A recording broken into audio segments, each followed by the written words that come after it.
अब बेटे next topic अब आपका है हीटिंग इफ़ेक्ट ऑफ करंट।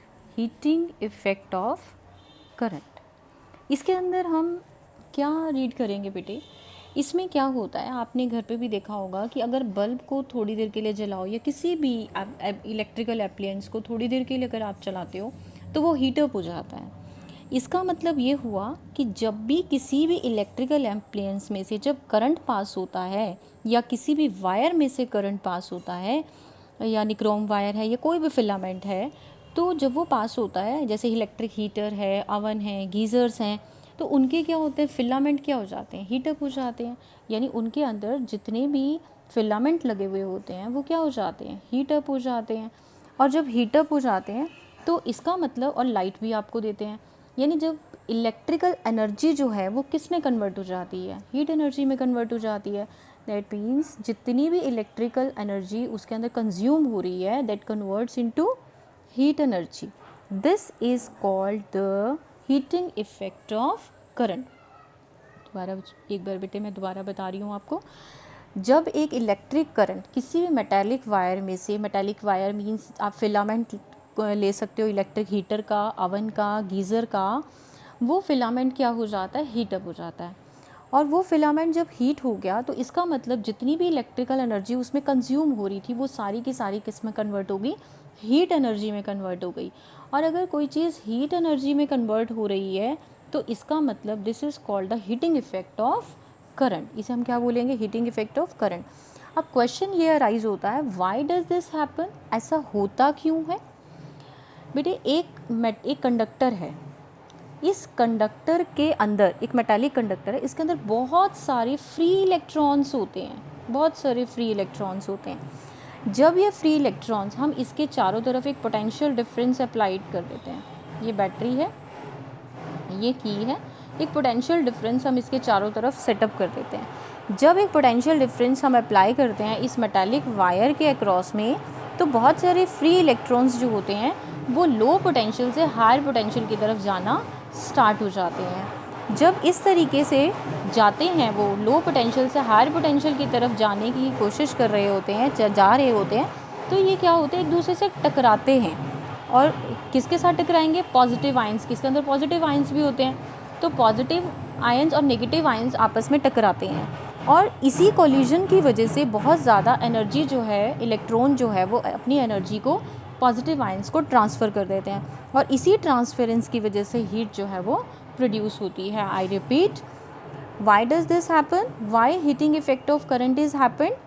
अब मेटेलिक वायर जो होता है बेटे, उसके अंदर बहुत सारे फ्री इलेक्ट्रॉन्स होते हैं, और जब एक पोटेंशियल डिफरेंस अप्लाई किया जाता है कंडक्टर के अक्रॉस, तो जो फ्री इलेक्ट्रॉन्स हैं वो ड्रिफ्ट हो जाते हैं।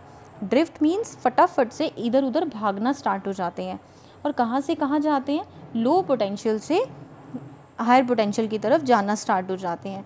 और इस तरीके से जब वो लो से हाई पोटेंशियल की तरफ जाते हैं तो बहुत सारे पॉजिटिव आयन से टकराते हैं, और इस तरीके से कोलिजन होने की वजह से, इस तरीके से टकराने की वजह से वो बहुत सारी एनर्जी जो है, इलेक्ट्रॉन्स जो हैं वो पॉजिटिव आयंस को ट्रांसफ़र करते हैं, और इसी ट्रांसफॉर्मेशन के अंदर ही जो है हीट जो है वो प्रोड्यूस होती है। तो जितने ज़्यादा नंबर ऑफ़ इलेक्ट्रॉन्स फ्लो करेंगे एक कंडक्टर के अंदर, उतने ही ज़्यादा कोलिजन होगा, और जितना ज़्यादा कोलिजन होगा उतनी ही ज़्यादा हीट प्रोड्यूस होगी। जितने ज़्यादा नंबर ऑफ़ इलेक्ट्रॉन्स फ्लो करेंगे उतना ही ज़्यादा कोलिजन होगा, जितना ज़्यादा कोलिजन होगा हीट भी उतनी ही प्रोड्यूस होगी। इसका मतलब ये चीज़ हमें ये इंडिकेट करती है कि अमाउंट ऑफ हीट प्रोड्यूस, जितनी भी हीट प्रोड्यूस होगी वो किसके ऊपर डिपेंड करेगी, जितना टोटल चार्ज एक कंडक्टर के अंदर फ्लो होगा गिवन टाइम के अंदर। तो किसके अमाउंट ऑफ इट, जितनी भी कोई भी चीज़ है, कोई भी इलेक्ट्रिकल एप्लायंस जब गर्म होगा वो किसके ऊपर डिपेंड करेगा, total amount of charge passed through the conductor. और वो कब होगा, जब हम पोटेंशियल डिफरेंस अप्लाई करेंगे across the conductor, across the ends of the conductor.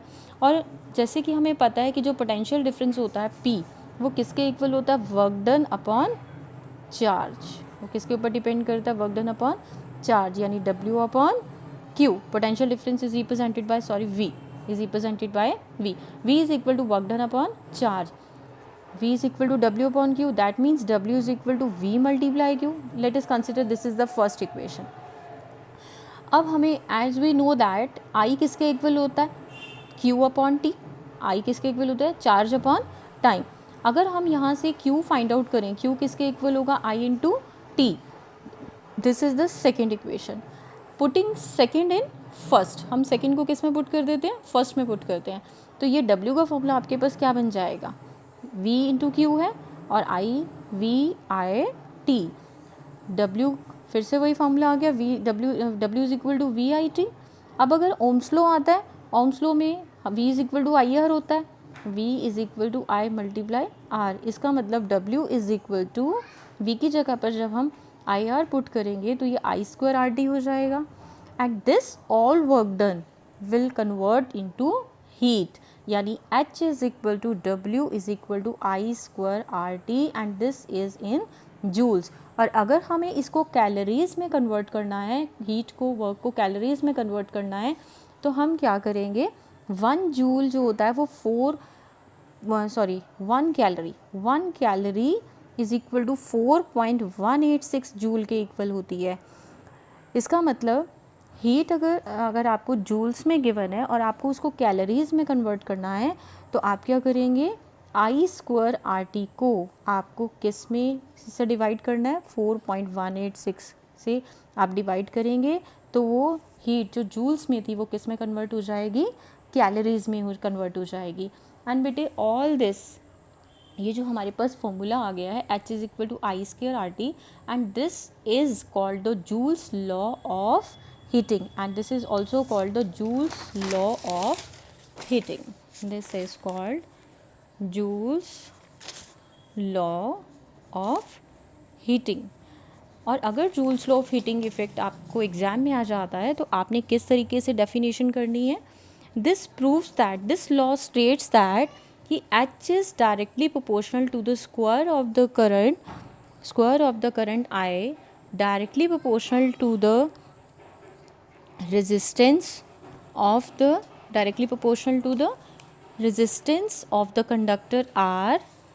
This is the first, this is second equation. And third, H is directly proportional to the time that through which the current flows through the conductor. This is the third equation. On combining these three equations,